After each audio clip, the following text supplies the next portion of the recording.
Bonsoir à tous, bienvenue dans votre émission La Réunion. L'épreuve du bac, bien sûr, continue ici et ailleurs. Les examens donc se poursuivent à l'écrit et puis ça sera sans doute à l'oral. La Réunion en examen perpétuel, c'est le dossier de La Réunion au patrimoine de l'UNESCO. On en parle dans Cosmo Réunionnais.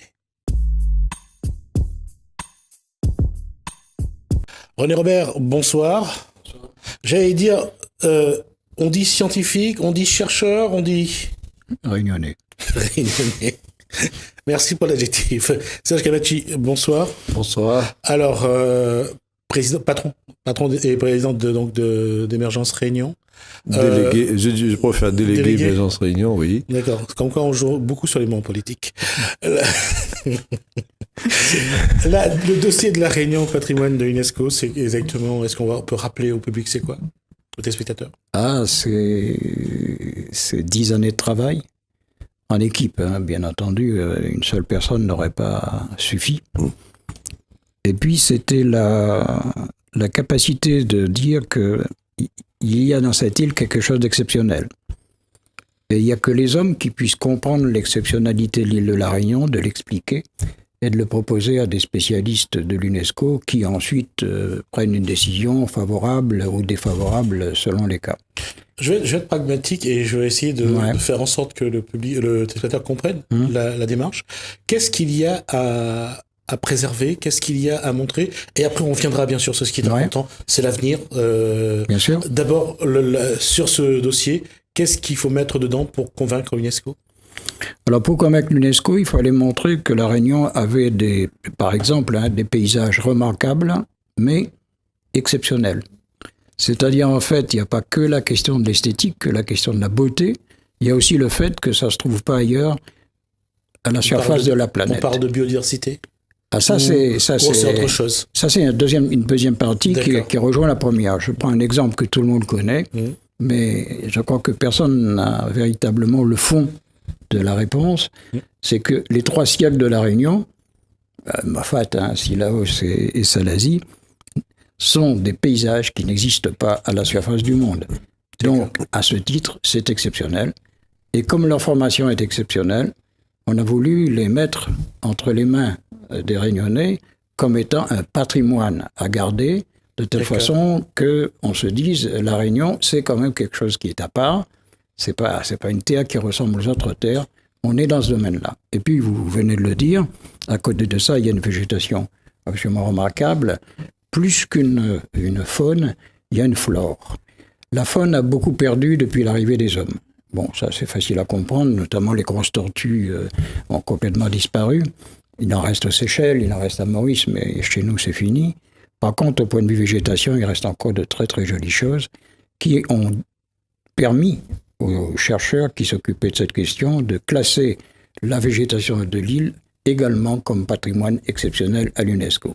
Mais là, si vous me permettez, je vais tout de suite dire quelque chose. C'est beaucoup plus facile de comprendre que la majesté du SIAC s'impose à l'UNESCO. Par contre, tel ou tel détail de la flore, une herbe, un arbuste, une plante, bon, ça dit beaucoup moins aux gens. Et il faut être un petit peu spécialiste de la question pour pouvoir comprendre. Mais donc, ce dossier-là, il est à quel niveau de son montage ? Alors, il est complètement terminé depuis la fin de l'année 2008. 2 experts ont été commis par l'UNESCO. Ils sont venus à La Réunion. Nous les avons reçus, nous les avons accompagnés. Ils se sont fait une idée de la candidature que l'on déposait à l'UNESCO et ils ont présenté cette candidature en août 2010 dans une réunion spéciale qui s'est tenue à Brasilia, donc au Brésil. Et ce qui s'est passé, c'est qu'à la fin de la présentation, le jury s'est levé et applaudi à l'unanimité. Je vous laisse deviner. L'émotion du moment ? Ouais, même maintenant. D'accord. Et qu'est-ce que La Réunion peut attendre d'un tel dossier ? Alors, la valorisation du patrimoine reste un problème qui nous inquiète parce que, vous l'avez très bien compris, cette dimension-là ne s'est pas véritablement développée.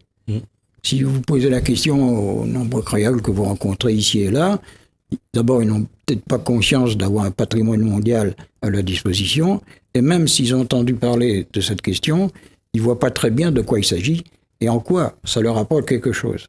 À la limite, on va leur interdire, par exemple, de chasser les tangs dans tel endroit ou d'élever des bovins dans un autre endroit. Et ça les embête, quoi. Ça leur enlève quelque chose qui font quelque chose qui fait la tradition. Voilà. Et puis leur quotidien, surtout. Et à partir de ce moment-là, vous touchez du doigt le décalage qui existe entre un énorme travail qui a été fait, avec un résultat positif à la clé, et le fait que cet énorme travail ne passe pas dans les têtes des différents Réunionnais pour que ce soit un ensemble qui jouissent de ce patrimoine et non pas quelques scientifiques qui connaissent à fond la caisse ce qui se passe exactement en termes de cirque ou en termes de végétation ou en termes d'autre chose. D'accord. Serge Kamachi, la politique, on a vu l'inscription donc de la Réunion au patrimoine pour le Maria, donc patrimoine immatériel. On a vu pour les pitons, alors, il manque un truc, le rempart. Piton cirque et rempart, finalement, on y revient, merci. Est-ce que les politiques aujourd'hui, et je ne veux bien sûr pointer du doigt personne, ont conscience de ce développement durable dont la Réunion a besoin pour justement pouvoir, avoir un vrai socle pour définir des stratégies de développement? Oui, ça, peut-être par l'ensemble des politiques, mais les collectivités a bien pris cette affaire en main, puisqu'il y a des projets, par exemple, dans le domaine du développement durable, dans tout ce qui concerne la transition écologique, tout ce qui concerne les énergies renouvelables. Aujourd'hui, de plus en plus, on en parle. Et puis, il faut savoir, par exemple, quand on connaît la configuration de l'île de la Réunion, il y a une partie qui relève de l'ONF, Office national de forêt, qui dit ONF dit département, et puis tout ce qui est développement durable, soleil, mer, tout ce qui touche la végétation, déchets verts, la biomasse, c'est la région. Il y a des projets qui sont bien enclenchés, et comme René vient de souligner, et il a entièrement raison, et on s'adresse à qui ? Ça, c'est la bonne question. On s'adresse à qui ? On s'adresse à des spécialistes qui maîtrisent le dossier ou bien on s'adresse à l'ensemble de la Réunion. Comme les politiciens ne peuvent pas tout faire, nous, à travers Émergence Réunion, et on s'appuie justement sur la collaboration de notre ami René, pour pouvoir porter la bonne parole dans ces 3 dimensions, en disant, essayons de toucher, voir comment on peut toucher la population à l'école, au niveau des associations, au niveau des quartiers, au niveau d'autres institutions, pour que l'information soit parfaite, soit complète, et que nous préparions ensemble la réunion de demain. C'est ça le vrai sujet. Et nous avons la fierté d'avoir quelqu'un comme René à côté de nous, justement, qui nous accompagne dans nos démarches. On a vu que sur la transition écologique, le gouvernement a reculé sur le photovoltaïque. C'était Nicolas Sarkozy, à l'époque, qui est revenu dessus. On voit les problèmes que connaissent ceux qui ont installé des panneaux solaires à qui on ne rachète plus l'électricité et qui aujourd'hui doivent juste payer la location de leur toit ou du site qu'ils ont mis à disposition des porteurs de projets. On voit qu'il y a un recul. Et quand on regarde au niveau de la métropole, on voit aussi que le gouvernement n'est pas dans une démarche écologique, mais plus économique. Comment porter aujourd'hui dans une mondialisation d'abord financière puis économique, comment porter ce projet de la Réunion-là face aux intérêts très privés et très financiers? Écoutez, moi je laisserai René compléter. Moi je donnerai tout simplement la Réunion, tout simplement un exemple. La Réunion, c'est un vrai laboratoire. Nous avons une configuration de l'île géographique à La Réunion qui n'existe nulle part ailleurs. À partir de ce moment, nous avons la plage, nous avons des rivières, nous avons la mer, nous avons le volcan, nous avons le 3 cirques. C'est pour ça qu'il y a Piton, cirque et rempart. À partir de ce moment-là, si on ne le fait pas maintenant, on va condamner la population de La Réunion demain. Donc, dernièrement, il y a certains élus qui étaient à La Réunion, sans citer le nom, et ils ont dit, si vous réussissez à La Réunion ce que vous êtes en train de faire, vous donnerez l'exemple aux autres pays justement, qui sont en réflexion. Donc, saisissons l'occasion. Faisons ce qu'il faut faire pour que la Réunion puisse bénéficier de tous ces avantages. Avant de passer à René Robert et Serge Kamachi, ce discours-là, ça fait 10 ans qu'on le tient, bien avant 2012, et que ce soit Feu, défunt Paul Vergès, qui à l'époque a porté la transition écologique à la Réunion, que ce soit les démarches actuelles du président Robert, là on ressent plus aujourd'hui une volonté d'aller vers un développement durable. Même sur les énergies renouvelables, on sent que ce soit sur l'éolienne, que ce soit sur le photovoltaïque, on a perdu le projet du SWAT qui devait se faire à la Jamaïque, qui est parti en Martinique. Ça, c'était donc de pouvoir utiliser la houle, surtout les courants froids, pour pouvoir faire de l'énergie. René Robert, la question, c'est entre le discours, et je ne veux pas attaquer Serge Kamachi parce que d'abord il est sur le plateau et que c'est pas lui qui décide. C'est moi qui décide, c'est sûr. Donc une chose, mais il y a quand même un fait, c'est que ce soit au niveau du gouvernement, au niveau national, que ce soit au niveau de la Réunion, on peut pas dire que les stratégies vont en ce sens.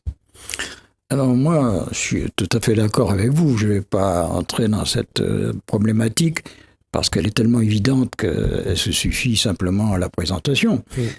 Par contre, moi j'ai envie de vous dire quelque chose. Qu'est-ce qui se passe à l'heure actuelle ? Tout le monde en a entendu parler, plus ou moins bien, ne sait pas très bien ce dont il s'agit. C'est ce qu'on appelle ou le réchauffement climatique ou le dérèglement climatique. Je vous pose simplement la question. Si on a qui a faim, mais si on a des pluies avec des orages fantastiques à l'heure actuelle sur la métropole, si on a des gens qui meurent, à l'étang salé, il y en a eu 2 récemment en métropole, on a retrouvé quelqu'un dans sa bagnole, le pauvre malheureux, il était étouffé, il est mort comme cela. Ça veut dire qu'il y a quelque chose qui change. Et quand dans la nature il y a quelque chose qui change, au bout de la piste, il y a toujours les hommes. D'accord. Parce qu'on ne peut pas se passer de la nature. Vous avez besoin de l'atmosphère pour respirer. Vous avez besoin de l'eau douce pour vos besoins, vos satisfactions de besoins. Vous avez besoin de la faune et de la flore pour des tas de raisons, je ne vais pas entrer dans le détail. Je suis à peu près persuadé qu'à l'heure actuelle, ce dérèglement climatique va nous obliger à chercher ce que vous me proposez comme question d'ailleurs, à chercher les solutions, parce qu'il en faudra bien plusieurs, qui nous permettent de dire, bon, à la limite, personnellement, vous voyez mon âge, moi dans 20 ans, je vous regarderai de là-haut, si là-haut existe. Je ne sais pas si là-haut existe, mais je ne mettrai pas ma main au feu pour voilà, bon, bref, vous voyez ce que je veux dire. Oui. Tandis que mes petits-enfants, on va leur laisser quoi ?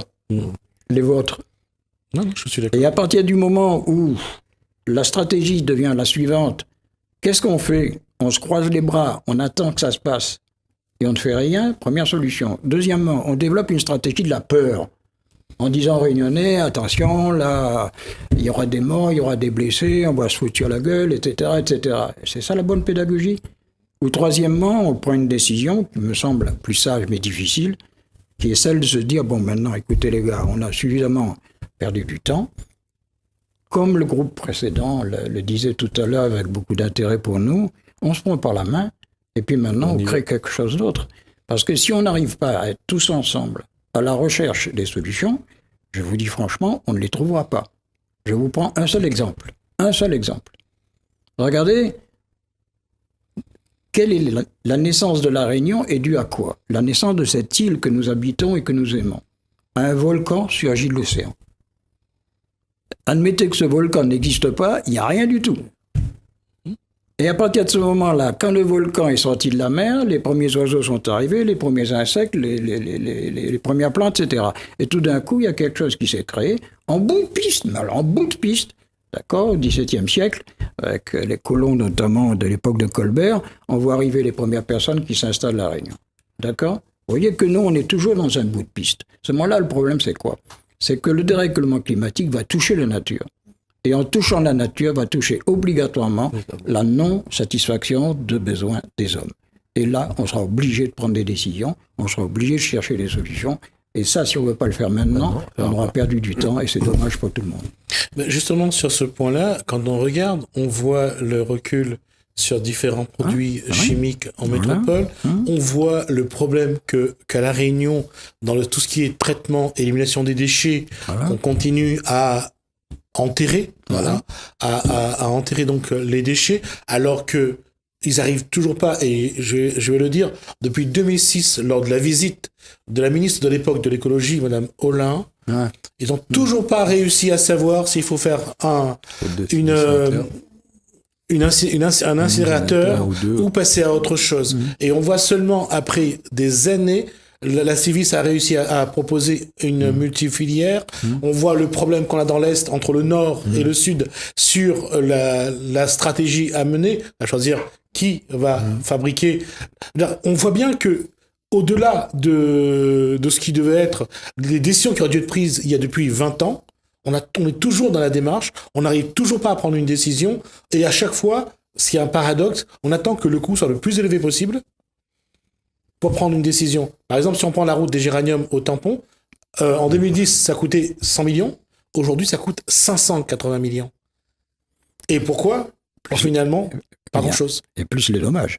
Oui. Plus les dommages. Surtout si on pense à tous ceux qui vont perdre leur maison du côté du tampon sur cette route qui doit se faire. Et les hectares de la région agricole.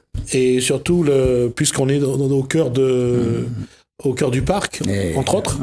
Voilà. Donc, qu'est-ce qui explique cette frilosité, pour ne pas dire autre chose, de la part des politiques?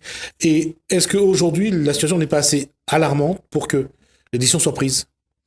Écoutez, sans représentant parler au nom de la région, vous savez, j'étais, dernièrement, pas très longtemps à la région, mais j'ai vu que le président de région a pris quand même l'initiative pour faire de la Réunion une île d'ici 30 ans propre, accueillante, gaie, etc. Et puis traiter tous ces problèmes, justement, des nuisances qui se posent à la Réunion. L'idée est bonne. Si la collectivité a pris la décision, moi je pense qu'aux élus, maintenant, de se mettre d'accord pour dire on s'arrête sur 1 ou 2 projets et on y va. Je suis tout à fait d'accord avec vous, on a perdu beaucoup de temps. Mais je retiens tout simplement la visite du secrétaire d'État qui était dernièrement à La Réunion. Monsieur Le Cornu. Voilà, Monsieur Le Cornu. J'ai écouté justement son discours. Je crois qu'il avait un discours encourageant en disant aux Réunionnais, prenez vos responsabilités.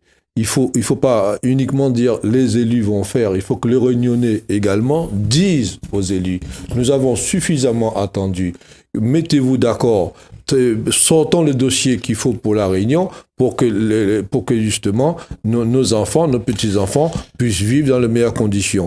Ça aussi, ça relève de la population, ça relève des Réunionnais. Mais pas s'attendre uniquement à ce que les élus décident. C'est pour ça que nous avons pris... La population, les citoyens, les électeurs, lorsqu'ils élisent des élus, c'est pour qu'ils prennent des décisions aussi. Je suis tout à fait d'accord avec vous, mais vous savez très bien qu'aujourd'hui, ce qui se passe à La Réunion, c'est que les élections terminées, les gens se posent des questions en se disant, moi j'ai cru comprendre que finalement, il y a pas mal d'élus qui commencent à préparer 2020-2021.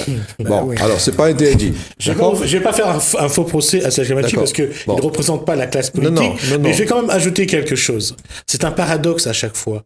À chaque fois qu'il y a une élection, il y a toujours des promesses, il y a toujours des projets. Du moins sur papier. Après, il y a le temps d'élection passé, c'est le temps de la découverte. Chacun se dit « Ah bon, c'est comme ça ?» Et on regarde, la seule chose qu'on voit, c'est l'augmentation des indemnités, on voit le confort des politiques, et on voit que finalement, ceux qui y croyaient, finalement, et puis on regarde à l'élection suivante, il y a de moins en moins de personnes qui vont aller voter. Lorsque vous dites que c'est à la population de demander aux élus de choisir les projets, je veux juste revenir sur un point. Serge Kamachi, mais pourquoi ils ont été élus ? Non, de toute façon, je partage tout à fait votre analyse, mais on voit bien que de plus en plus, à chaque fois qu'il y a une séance électorale, les gens ne viennent plus justement voter, ne participent plus. Bon, pourquoi ? Parce que je crois qu'ils ont trop entendu et attendu. Moi, je pense qu'il faudrait qu'à ce moment-là, le fait de parler de ce dossier, de ce problème, il faut qu'on s'organise en créant des espaces de dialogue pour sensibiliser la population, notamment les jeunes qui sont au lycée, qui sont à l'université, qui font des études, et leur dire la Réunion de demain vous appartient, prenez vos responsabilités. J'entends pas ça aujourd'hui. Moi, je crois que c'est une des Peut-être premières... parce que lorsque ces jeunes s'expriment, et je vais retourner vers René Robert, je veux dire, on le sait, je veux dire, il y a un moment donné, il y a une prise de décision. Mais au moment où on ouvre la parole, tout le monde peut s'exprimer. Mais si à un moment donné, on n'est pas entendu, et qu'on a trop attendu, on va essayer de trouver d'autres solutions. Mais il faut changer la donne maintenant, parce que sinon, en 2020, tous ces jeunes-là vont changer la donne pour les élus qui sont en place. C'est de maintenant qu'il faut prendre le taureau par le corne et non pas attendre 2020-2021. Robert, la question, regardez par exemple sur le fameux compteur Linky qui arrive. Oui. Alors déjà, il y a un mouvement qui se met en place parce que ce compteur n'aurait que deux avantages pour ceux qui vont le placer. Un, quand vous sortez de la tranche, ça va augmenter votre facture d'électricité. C'est ça. Et l'autre, c'est les ondes que ça émet, la santé des personnes qui vont l'avoir vont peut-être être un peu en danger. Donc, on a l'impression que seul l'argent intéresse et les politiques portent ces projets-là. Comment leur expliquer que par exemple, ce compteur-là n'est pas si avantageux que ça? Alors, à ce moment-là, j'ai presque envie d'élargir un petit peu votre propos, mais vous verrez que c'est très simple. Des analyses tout à fait récentes et sérieuses montrent les dangers que peuvent représenter l'utilisation trop poussée, par exemple, des smartphones. Lorsque vous êtes trop jeune, que votre tête, notamment votre boîte crânienne, n'est pas encore bien fermée, ça peut faire de l'acouphène, etc. Enfin, je ne vais pas rentrer dans des dossiers de santé que je connais mal, mais on sait très bien que la question qui oriente à l'heure actuelle un certain nombre de débats pour lesquels moi je suis tout à fait d'accord pour qu'on imagine des solutions ici à La Réunion, c'est quoi? C'est que, vous savez, un scientifique, il va travailler avec toute sa capacité sur l'objet de son étude. Je vais travailler sur un atome, je vais travailler sur une plante médicinale, je vais travailler sur quelque chose qui m'intéresse. Mais une fois que le produit est sorti, une fois que la réalité scientifique a permis de trouver quelque chose d'intéressant, ça passe dans l'économie. C'est à ce moment-là que ça se casse la gueule. Dans l'économie et aussi dans la politique. Je prends un exemple que vous connaissez bien. Le fameux Monsieur Nobel, ce Suédois. Il a découvert quelque chose d'intéressant qui était la dynamite. Tout le monde a dit, pour les travaux de route, les tunnels, etc., on va gagner un temps fou. Le résultat, c'est quoi? C'est qu'on en a fait la bombe. Oui. Quand on a travaillé pendant tout le début du XXe siècle sur des atomes extrêmement précis, le deutérium, etc., je ne rentre pas là-dedans, vous connaissez certainement la question, on a abouti à quoi? On a abouti à mettre au point un certain nombre de stratégies qu'on ne connaissait pas. On a fait des progrès scientifiques remarquables. Ça a débouché sur Oppenheimer et son équipe avec la première bombe atomique. Ça a donné Hiroshima, ça a donné Nagasaki, et ça a failli nous donner récemment, entre la Corée du Nord et le reste, des sueurs froides. Vous êtes en plein dans ce problème où, actuellement, nous avons une science qui nous apporte des progrès absolument fantastiques, et une science qui, malheureusement, peut être utilisée contre un mauvais escient. Et ce qui fait qu'on a donc deux phases scientifiques. La phase de la découverte où on est heureux d'une découverte et la phase d'une utilisation qui finit par se retourner contre nous. Nous avons là un sacré problème qui n'est pas un problème réunionnais, mais qui touche la Réunion. Fatalement, ça touche la Réunion. Oui, tout à fait. On le voit par exemple sur le premier carburant utilisé, c'est le pétrole qui est utilisé, et on voit le coût aujourd'hui, on voit aussi tout ce que ça entraîne derrière, et puisqu'on parle de développement, et une question, ce qui change le regard du monde actuellement sur l'océan Indien, c'est de savoir comment ils vont exploiter le pétrole qui est tout près du Comore. Ben oui, à ce moment-là, vous avez une question qui est aussi intéressante que la précédente, c'est-à-dire que quand vous savez où se trouvent les réserves, vous avez un avantage extraordinaire sur les autres régions. Pourquoi l'Empire saoudien est-il si fort depuis si longtemps? C'est parce que la famille saoudienne possède 40% des réserves, des hydrocarbures. Avec ça, ils font ce qu'ils veulent et tout le monde s'agenouille. Oui. Comment voulez-vous faire autrement? On en a tellement besoin. À partir du moment où vous retrouvez les mêmes choses, avec notamment le réchauffement climatique. Qu'est-ce qui se passe? Il se passe que les glaces au nord du Canada fondent beaucoup plus vite. Ouais. Donc on a accès à un fond marin qu'on ne pouvait pas étudier auparavant. Qu'est-ce qu'ils ont fait les Canadiens? Ils ont foncé à bras raccourcis avec des méthodes extrêmement modernes pour savoir où se trouvait le pétrole, où se trouvait du gaz, etc. Bon, à partir de ce moment-là, pour le canal de Mozambique, c'est pareil. Et vous avez là, à la fois, ce que je vous disais tout à l'heure, l'intérêt de ce que la science peut vous proposer, un hydrocarbure, ça nous donne quand même de l'énergie, ça nous donne quand même des moyens de faire des choses qu'on ne pouvait pas faire auparavant, ou alors, avec quelle douleur. Puis en même temps, vous avez l'autre côté qui est totalement destructeur, c'est-à-dire vous avez quelque chose qui, au lieu de rapprocher les peuples, crée la guerre. Et on le voit si on tient compte du développement india-océanique. Voilà. On regarde à la rigueur l'expertise que la Réunion peut amener dans cette zone-là. Ouais. Mais même là, même si c'est embryonnaire, on voit des associations qui se forment, des experts qui se regroupent et qui vont partout dans le monde, vraiment partout dans le monde. Voilà. Mais ce n'est pas assez mis en avant, alors que il y a un savoir-faire, il y a vraiment des gens capables de participer au développement. Et là-dessus, je le dis à Serge Mathieu parce qu'il a été conseiller régional. Il y a de la coopération régionale à la région. Au département, c'est Daniel Gontier qui s'occupe à la région, c'est Fawzia Vitry qui s'occupe de la coopération régionale.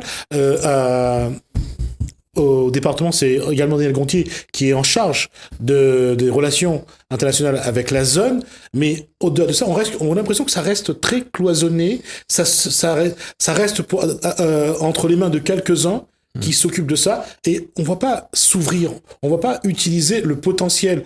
Qu'est-ce qui explique que les politiques freinent finalement? Non, je pense que finalement, il faut attendre, l'évolution de la Constitution. Jusqu'à présent, je peux vous dire en ce qui concerne la coopération régionale. Vous pouvez discuter avec n'importe quel pays de la zone.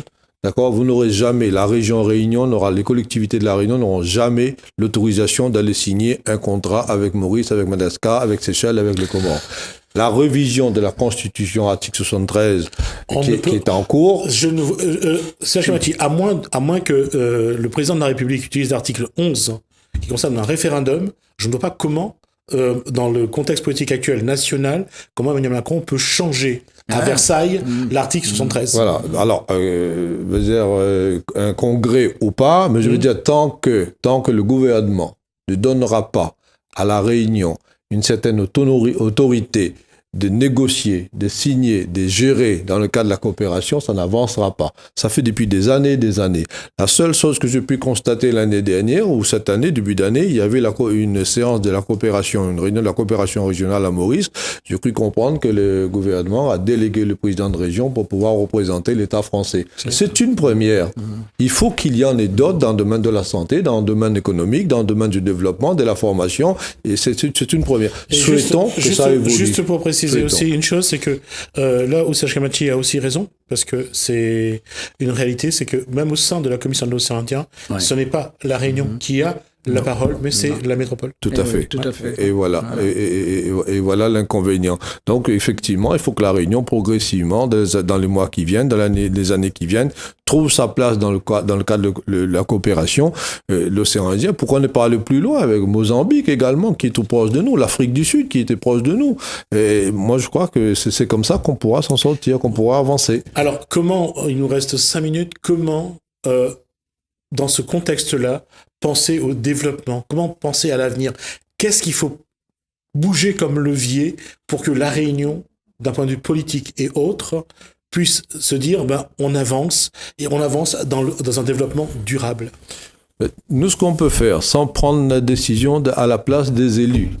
Les élus sont là pour gérer. On ne va pas prendre leur place. On ne va pas dire, nous ne sommes pas nous à la commande des affaires. Je veux dire, ils sont élus jusqu'à 2020, 2021, ils feront leur boulot. Et 2022. Et 2022. Nous, ce que nous souhaitons, Et grâce à l'appui, au soutien, à la collaboration de René Robert et d'autres personnes qui viennent travailler avec nous, nous voulons justement sensibiliser la population réunionnaise sur des dossiers, sur des projets qui touchent vraiment la population, tels que la biomasse, par exemple. Quand on parle des énergies renouvelables, si on veut diminuer la consommation des fuels à La Réunion, moins utiliser le charbon, et ben, le Biomède, qui est présidé par René et Robert, a réalisé une étude, à La Réunion, à la demande de la région, qui nous donne aujourd'hui le tonnage, qui nous donne aujourd'hui la qualité des espèces qu'on pourrait enlever sans dénaturer la nature, qui nous donne la capacité justement d'alimenter Albioma, qui a signé une convention avec la région pour pouvoir mettre en place la biomasse. Au lieu d'acheter à l'extérieur. On va juste rappeler que Albioma, c'est l'entreprise qui est chargée donc de produire l'électricité à La Réunion. Au lieu d'acheter justement la biomasse qui viendrait de l'extérieur à La Réunion, puisque l'étude a été réalisée, si nous pouvons aller vers un stade d'expérimentation pour voir combien d'emplois on pourrait créer, pour voir comment on pourrait produire la biomasse. Voilà, ça rentre dans le cadre du développement durable et voilà ce qui est bon pour il y a aussi l'utilisation des déchets verts qui est toujours en question. Voilà. Voilà. Puis j'ajoutais quelque chose. Vous savez, je reviens à ce que je disais tout à l'heure. Malheureusement, il ne faudrait pas que ça tombe en conclusion parce que les gens retiendraient cet aspect un peu désagréable. Mais je reviens au dérèglement climatique. Le dérèglement climatique, c'est d'abord une hausse des niveaux marins. D'accord, elle ne sera pas énorme. Mais dès le moment où vous avez un plan d'eau marin qui se retrouve à la même hauteur qu'un plan d'eau douce. Ah d'accord, je vois. Le Golfe. Oui. D'accord, ou Sainte-Suzanne. Ça se passe déjà dans les îles de Polynésie. Voilà. Ouais, d'accord. Vous imaginez, les déferlantes de cyclones ou les déferlantes de front froid vont arriver maintenant à frapper les anciennes falaises marines qui se trouvent à l'Aria de Saint-Paul ou à l'Aria de Cascade Niagara, etc. Ouais. Moi, je me pense, moi c'est ma petite idée, je ne pense pas être révolutionnaire dans ce domaine-là, si on s'attaque à ce type de problème, qui touche profondément une part importante de la population réunionnaise. Vous ne pouvez pas dire aux gens, attention, il y a une menace, ne pas les prévenir, ne rien faire.